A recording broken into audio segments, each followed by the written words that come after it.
Hi beautiful people, I am Aleks U and you're beautiful. Today's topic is, will you ever be happy? And the short answer is no. But let's get into it. I know it's not the answer we're probably expecting to hear, but we're gonna go into it and why and how to maybe change that. Before that, timer is on, 15 minutes. An orange and a grapefruit. It is winter here in Canada, December, and so it's time to have these absolute amazing citrus fruits on the table. But I also use them when I smell them. There's such an amazing smell, both oranges and grapefruit. They put me right in the present moment because, as I usually say, while you're smelling something, it can be any flower or fruit, or even a bad smell, during the process of smelling, the brain stops. So the chatterbox, the ego, is to the side. Now, the topic, will you ever be happy? The reason I said no quickly here is because I can say it again and again. There is no possible way for the ego structure that we live by, pretty much without exceptions, all humans on this planet, the ego structure that we are led to, my ego structure with the name and history, your ego with your name and everything that's happened to you and the stories that in narrative that you have in your mind. Through that, you can never, ever, it's not even possible to remotely experience joy and happiness. It can seem like you're happy for a short period of time in an ego version of happiness, in an ego way, more like satisfaction, I guess, of getting something or having it your way in any circumstance, right? It can feel satisfactory for a very quick period of time that things happen through the way your paradigm perceives them to be, right? And so that gives a bit of a satisfaction to the ego that you believe you are, that I believe I am, right? But it's not happiness. The ego, it's not in its the dictionary. Happiness and joy are the opposite of ego. They are the death to the ego, to the ego self, okay, to the egoic structure that we are led by, that creates all this pain and drama on this world. And sometimes I hear, well, no, healthy ego is good. There's no such thing. Like, there is no such thing as healthy ego. There's a healthy human being as a being, but your being doesn't need an ego to be. Like, I don't even know. Well, it's just another spin now of the whole self-help industry, right? A healthy ego. This is a hippie thing. Don't let go of the self and the ego. You need a healthy ego. It's not possible to have a healthy ego. You're either led by an ego or you are led by a beautiful being that does not go by narrative, that does not go by a story that needs to be protected. Your story has to be protected in every circumstances and has to suffer and often in many circumstances, right? Your being experiences life as is, and as such you are a healthy being. You are a wonderful being, right? But that being, whether it's called George or Michael or Alex or Maria or whatever the name is, it doesn't matter. The being is. For the ego it matters, right? For your ego it matters. So there is no healthy ego. That is, maybe that's a step towards no ego, but healthy or no healthy ego is an ego. It doesn't know how to bring you joy. It doesn't know how to bring about the experience of happiness. So the short answer of, will you ever be happy, led by the ego, if you're living by that narrative, that story that you bought in, and I buy in mine, unfortunately we fall into it. And living by that story, by that self, we can never achieve happiness, because happiness is not achievable. See, ego is really good to achieve things, right? To work hard or be motivated or be what we call intelligent here, right? As far as the ego is concerned, that's achieving things and getting smarter book-wise or street-wise. But that's not real intelligence anyways. So in that way, the ego is excellent. If you're trying to achieve things, conquer things, get things, the ego is your buddy, right? Like, you led by ego, and you probably have achieved a lot of things in your life, small or large, but you have. So led by ego, you can do that, achievable things that are projected in the future, then never now, because the ego doesn't know what now is. It doesn't know what to do with now. And since joy and happiness can only be experienced now, you cannot be experiencing them in the future, you can only ever feel them at any given moment, the ego is not the way to get to it. Not only is not, it cannot. Like, try to prove, you can look at your life and try to prove that wrong.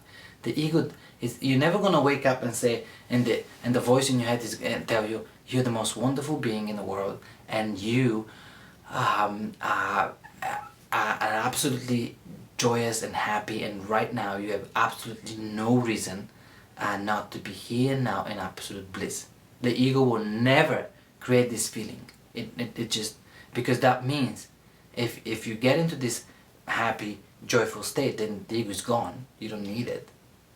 The only reason the narrative is here is because you believe that it's gonna give you, it's following it, you'll gain something.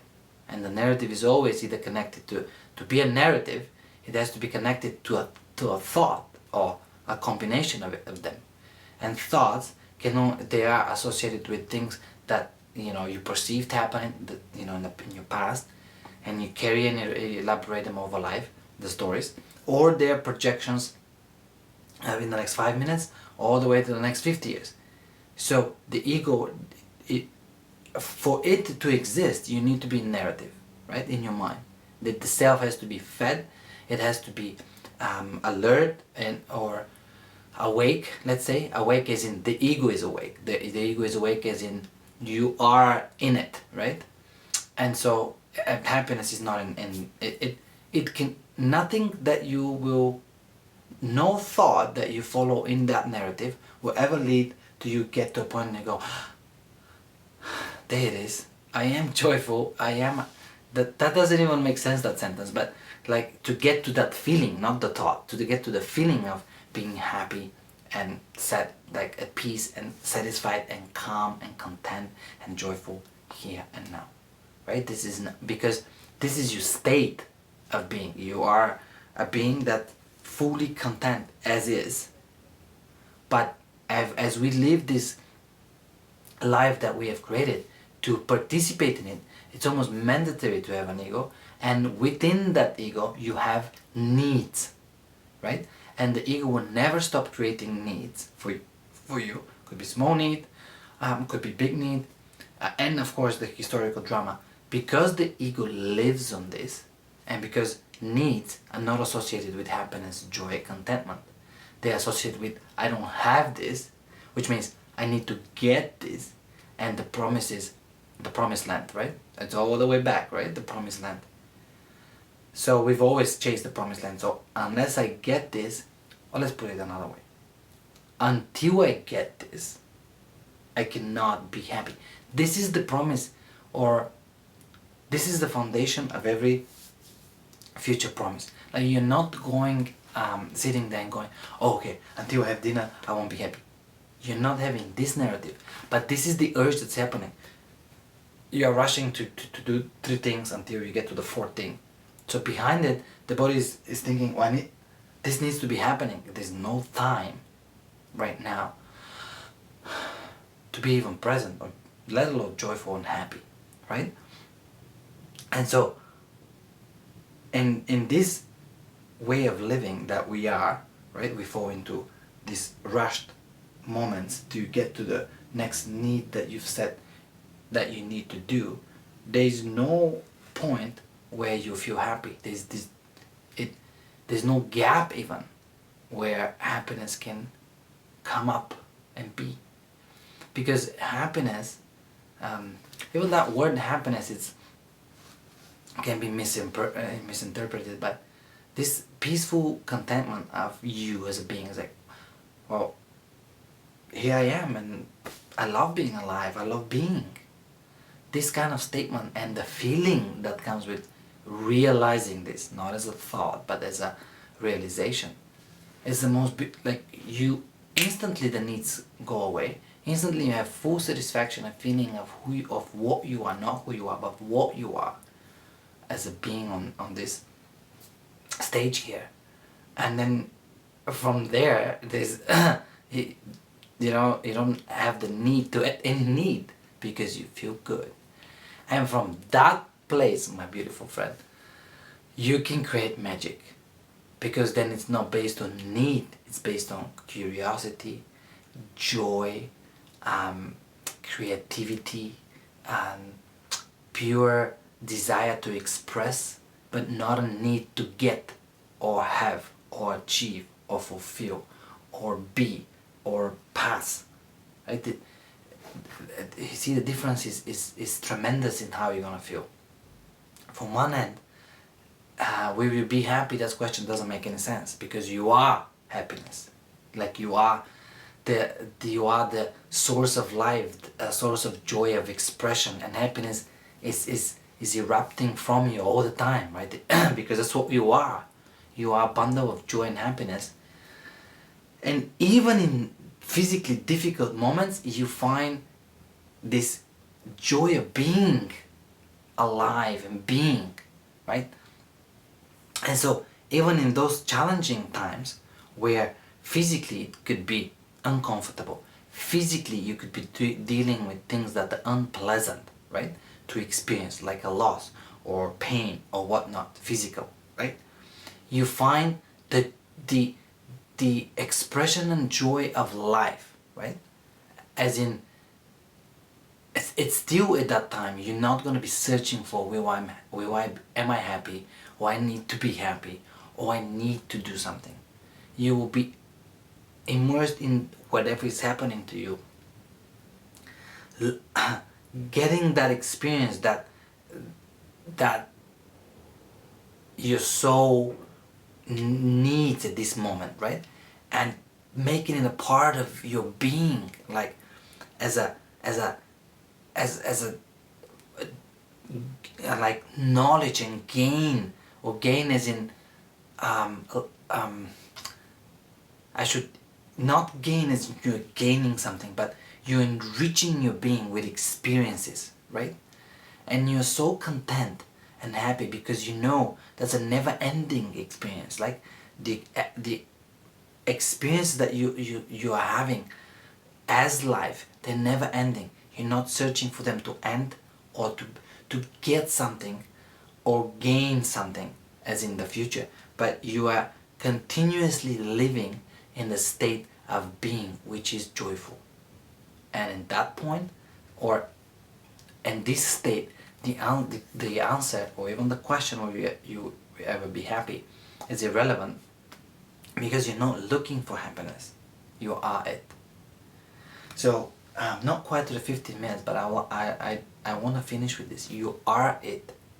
So will you ever be happy or find happiness are very egoistically made, or ego made, I should say, that's a proper way to express it, questions.